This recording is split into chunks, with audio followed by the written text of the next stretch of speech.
കേരളത്തിന്റെ ജനവിധി അറിയാൻ ഇനി വിരലിലെണ്ണാവുന്ന ദിവസങ്ങൾ മാത്രം. കേരളം ഏത് മുന്നണിക്കൊപ്പം? തിരഞ്ഞെടുപ്പ് ദിവസം വരെ അറിയേണ്ട എല്ലാ വിശദാംശങ്ങളും പക്ഷമില്ലാതെ മൈഫിൻ TV നിങ്ങളിലേക്ക് എത്തിക്കുന്നു. പ്രത്യേക തിരഞ്ഞെടുപ്പ് അവലോകനം പോൾ പൾസ്.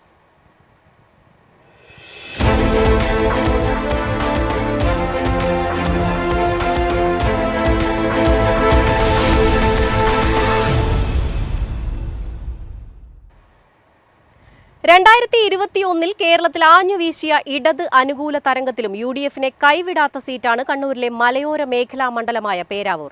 തിരഞ്ഞെടുപ്പിന് 10 നാൾ മാത്രം ശേഷിക്കെ മണ്ഡലത്തിൽ പ്രചാരണ ചൂടിന് കുറവില്ല. കോൺഗ്രസിന്റെ അഡ്വക്കേറ്റ് സണ്ണി ജോസഫിന് ഹാട്രിക് വിജയം നേടിക്കൊടുത്ത പേരാവൂർ KK ശൈലജയിലൂടെ തിരിച്ചുപിടിക്കാനാണ് LDF-ന്റെ ശ്രമം. NDA-ക്കായി BDJS-ന്റെ പൈലി വാത്യാട്ടാണ് മത്സരരംഗത്തുള്ളത്. വിശദാംശം തുളസി പ്രസാദ് നൽകും. തുളസി, നേരത്തെ പറഞ്ഞതുപോലെ തന്നെ 2021 സംസ്ഥാനത്ത് ആഞ്ഞുവീശിയ ഇടത് അനുകൂല തരംഗത്തിലും UDF-നെ കൈവിടാത്ത ഒരു സീറ്റാണ് പേരാവൂർ. എന്ത് വില കൊടുത്തും തിരിച്ചു പിടിക്കുക, KPCC പ്രസിഡന്റിനെ തറ പറ്റിക്കുക, ഈ ലക്ഷ്യമാണ് ശൈലജ ടീച്ചർക്ക് മുന്നിലുള്ളത്. മറ്റൊരു കാര്യം, ഇരിട്ടി നഗരസഭയും ആറളം, അയ്യൻകുന്ന്, കാണിച്ചാർ, കേളകം എന്നീ നിരവധി പഞ്ചായത്തുകൾ ഉൾപ്പെടുന്നതാണ് പേരാവൂർ മണ്ഡലം. കഴിഞ്ഞ തവണ ഇതിൽ 2 പഞ്ചായത്തിൽ മാത്രമായിരുന്നു UDF ഭരണമെങ്കിൽ ഇപ്പോഴത് 5 പഞ്ചായത്തിലേക്ക് UDF വ്യാപിപ്പിച്ചിട്ടുണ്ട്. 15 വർഷത്തിനിപ്പുറം ഇവർ രണ്ടുപേരും വീണ്ടും മുഖാമുഖം വരുമ്പോൾ ഒരാൾ KPCC അധ്യക്ഷനാണെന്നുള്ള പ്രത്യേകത കൂടിയുണ്ട്.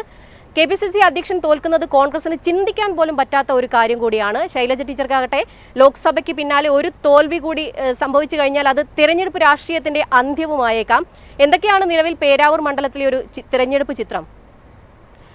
വിദ്യ, പേരാവൂരിനെ സംബന്ധിച്ചൊരു മലയോര മേഖലയാണ്. കനത്തൊരു പോരാട്ടം തന്നെയാണ്. പ്രത്യേകിച്ചും LDF UDF പോരാട്ടം എന്ന് പറയേണ്ടിയിരിക്കുന്നു.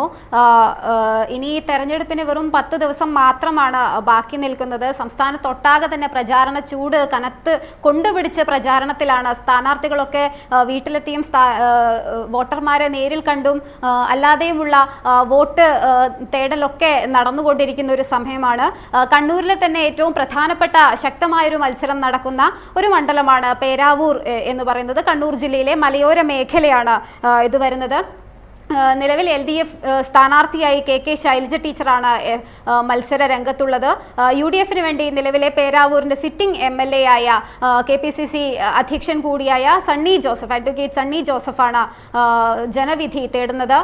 NDA സംബന്ധിച്ച് BDJS-ന്റെ പൈലി വാത്യാട്ടാണ് മത്സര രംഗത്തുള്ളത്.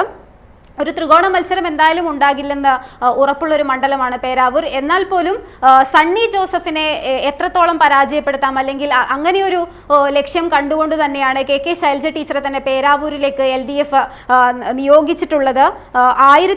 ഈ ഒരു മണ്ഡലത്തിന്റെ ഒരു ചരിത്രം പറയുകയാണെങ്കിൽ 1977 രൂപീകൃതമായ മണ്ഡലമാണ് പേരാവൂർ.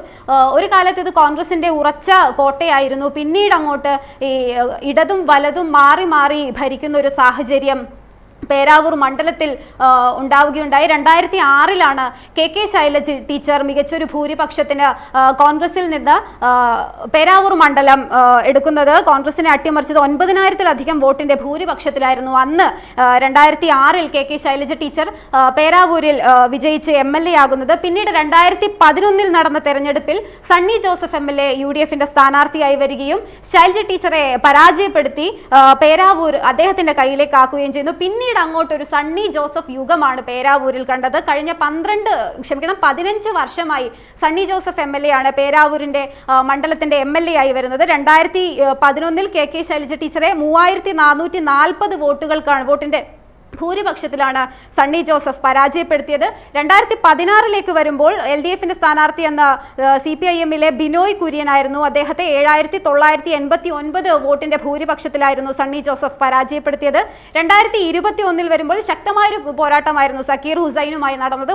3172 വോട്ടുകൾക്കായിരുന്നു അന്ന് അദ്ദേഹം പരാജയപ്പെടുത്തി. അങ്ങനെ ഒരു ഹാട്രിക് വിജയം നേടുകയാണ്. ഇത്തവണ കൂടി മണ്ഡലം പിടിച്ചെടുക്കാൻ സണ്ണി ജോസഫിനാവുകയാണെങ്കിൽ അത് അദ്ദേഹത്തിന്റെ രാഷ്ട്രീയ ജീവിതത്തിലെ തന്നെ ഏറ്റവും മികച്ചൊരു പോരാട്ടമായിരിക്കും. പ്രത്യേകിച്ച് ശൈലജ ടീച്ചർ 2011 പരാജയപ്പെട്ട ശൈലജ ടീച്ചർ ഇത്തവണ മണ്ഡലം സണ്ണി ജോസഫിൽ നിന്നും തിരിച്ചു പിടിക്കാനുള്ളൊരു ലക്ഷ്യത്തോടെയാണ് ഇത്തവണ പേരാവൂർ മണ്ഡലത്തിൽ മത്സരിക്കുന്നത്. ഇനി മണ്ഡലത്തിന്റെ ഒരു വികസന വിഷയങ്ങളിലേക്ക് നമുക്ക് കടക്കാം. അങ്ങനെയാണെങ്കിൽ മലയോര പ്രദേശമായതുകൊണ്ട് തന്നെ വന്യജീവി ശല്യങ്ങളൊക്കെ ഏറ്റവും കൂടുതൽ, പ്രത്യേകിച്ച് ആറളം മേഖലയൊക്കെ ആയതുകൊണ്ട് തന്നെ വന്യജീവി ശല്യം കനക്കുന്നൊരു മേഖല കൂടിയാണ് ഈ പേരാവൂർ എന്ന് പറയുന്നത്. അതുപോലെ തന്നെ മലയോര ഹൈവേ, ഗതാഗത സൗകര്യങ്ങൾ, അടിസ്ഥാന സൗകര്യ വികസനങ്ങൾ, അതുപോലെ തന്നെ ആശുപത്രി, വിദ്യാഭ്യാസ മേഖലകളിലെ വികസന പ്രവർത്തനങ്ങൾ, കാർഷിക മേഖല, കുടിവെള്ള പദ്ധതികൾ, ഇങ്ങനെയൊക്കെയുള്ള വിവിധ വിഷയങ്ങൾ വികസനത്തെ സംബന്ധിച്ച് പേരാവൂരിലെ വോട്ടർമാർക്ക് പറയാനുണ്ട്.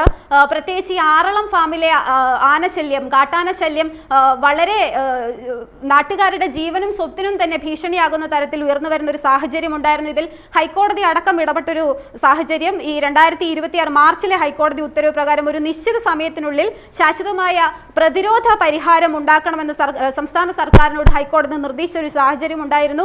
ഫെൻസിംഗ് സംവിധാനം ഏർപ്പെടുത്തണമെന്നൊക്കെ. എന്നാലും ഇപ്പോഴും പല മേഖലകളിലും ഫെൻസിംഗ് നിർമ്മാണം പൂർണ്ണമായിട്ടില്ല എന്നത് ഒരു തിരിച്ചടിയാണ് സർക്കാരിനെ സംബന്ധിച്ച്.